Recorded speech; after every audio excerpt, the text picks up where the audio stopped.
санал хураалтаар унсан учраас засгийн газар шуурхай гормоор ахиж өргөн барьсан. Тэгээ газрын төсний үйлдвэр Эрдэнэ цахилгаан станцаа яаралтай явуулахын тулд өргөн барьж байгаа. Тэгэхгүй бол энэ нөгөө төслүүд маань хойшлох гэдэг байгаа. За харамсалтай нөгөө Сэлб дэвтөвийн маань төсөл хасагдсан.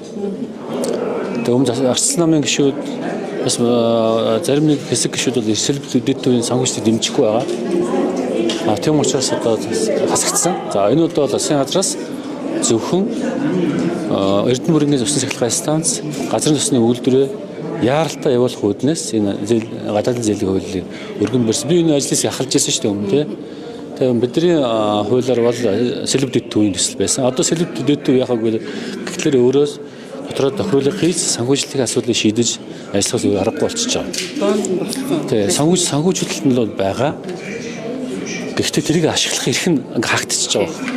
Тэгэхээр өөрөөсөө санхүүгийн хуваар энтийг өөрчилж одоо өөрсдийнхөө гормоор ажиллахаар өөр аргагүй тийм байдалд орсон. Сэлб дэвтөвийн хувьд бол эндээс одоо хотоос нийслэлээс сонгогдсон гишүүд маань ер нь бас сайн ажиллаж чадаагүй юм шүү. Одоо жишээлбэл хотын дараалал ганцаараа дуурайд байгаас яг дүүргээ сонгогдсон тийм ингээ гишүүд бол энэ дэр бид нар одоо тэр эцсийн хилцүүлэг хүртэл Сэлб дэвтөвийг явуулсан. Тэгээ хамгийн яг сүүлчийн одоо эцэслэн батлах дээр унтсан шүү дээ. 3 гишүүнээр унтсан. Тэгэхээр бол Сэлб дэвтөвийн хувьд бол одоо үнэхээр харамсалтай унсан. Уулын энэ төсөл хэрэгжсэн бол 2000 орчим айлын орон сууц ашиглалтанд орохоор бэлэн болцсон байсан. Тийм учраас одоо Сэлб дэвтөв одоо санхүүжилтүүд нэлээд жоох хүн дэр.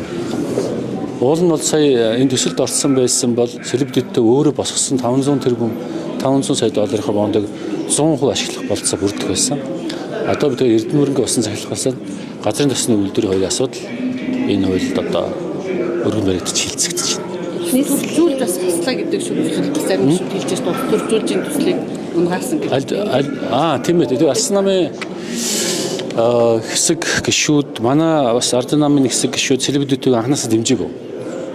Би бас дэмжихгүй байгаа шалтгаанаас ойлгоогүй. Нийслэл дээр одоо хийж байгаа ажил дээр очиж өөрсдөө бүгд үзсэн байлээ. Тэгсэн хэрнээ одоо дэмжээгүй. Уул нь ороод явсан бол 2700 орчим айлын орон сууц ашиглалтанд орж Монголын бас 2700 орчим иргэн гайгүй хямд үнэтэй орон сууцнд орох байсан болов уу гэж бодож байгаа. За яг хөө тэр компани сонгон шалгуулалтын тусдаа асуудал. Гол нь энэ төслийг маш хурдан хэрэгжүүлж орон сууцыг ашиглалтанд оруулсан бол тэгээ энэ бас жишг тийм төсөл болох байсан. Ягаад гэвэл гэр хоолой чинь газар чөлөөлсөн шүү дээ. Засгаас чөлөөлж өгч төсөл хэрэгжиж байгаа. Энэ төсөл цаашаа хэрэгжсэн бол цаашдын яармгийн гэр хоолойн асуудлууд бас яригдах байсан. Яг энэ жишгээр олон төслүүдийг одоо ер нь бол мухардалд оруулсан тийм л одоо зүйл болсон. Харамсалтай болсон. Тэгээ манай одоо эсэргүүцэж байгаа гишүүд мань одоо үндэслэлийн бисаа ойлгоогүй. Нийслэлийн төсөл болохоор одоо гасаас юм болов би бодсон шүү дээ. Төсөлтөө биш ер нь Нямбатарт асуудал байна л гэж хараад байна шүү. Улс төрчүүдэд энэ одоо төслийг гацаагаад байна уу? Дээрээс нь Улаанбаатар хотын өрсний бохирдол, орчны бохирдол олон асуудлыг зэрэг шийдэж байгаа энэ томоохон одоо Сэлб дэвтөв төслийг гацааж байгаа асуудал гэж харж байна. За хотын дор ерөнхийдөө тийм байр суурьтай байсан. Би ч гэсэн бас тийм байр суурь ерөнхийдөө илэрхийлсэн.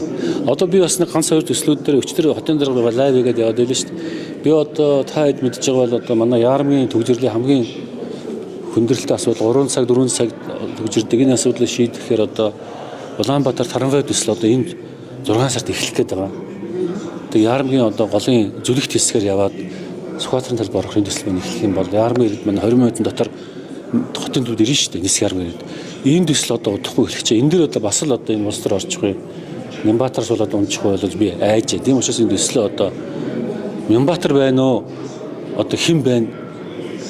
Ямар нэгэн одоо хэн нэгэн хувь хүнд одоо захиралгүйгээр шууд энэ төслүүдийг явуулаасаа л хүсэж байгаа. Тэгэхгүй бол одоо бид нар бүтээн байгуулалтын ажлууд энд зогсоод байх юм бол тэгээд бид нар амлсан амлалтандаа хүрч чадахгүй, иргэдийнхээ тулгамдсан асуудлыг шийдэж чадахгүй нэг юм байдалд орох гэдэг шүү дээ. Тийм учраас миний хувьд одоо Сэлб дэвтөвийг явуулаасаа гэж хүсэж байна. За хоёрдугаарт одоо энэ 100 эхлэж байгаа тэр Улаанбаатар таранвай төслийг бас одоо маш хурдан явуулаасаа л гэж бодож байна. Нийслэл сонгогдсон гишүүд өөрсдөө бас илүү сул байгаад байгаа юм шүү. Ганцхан хотын дараал.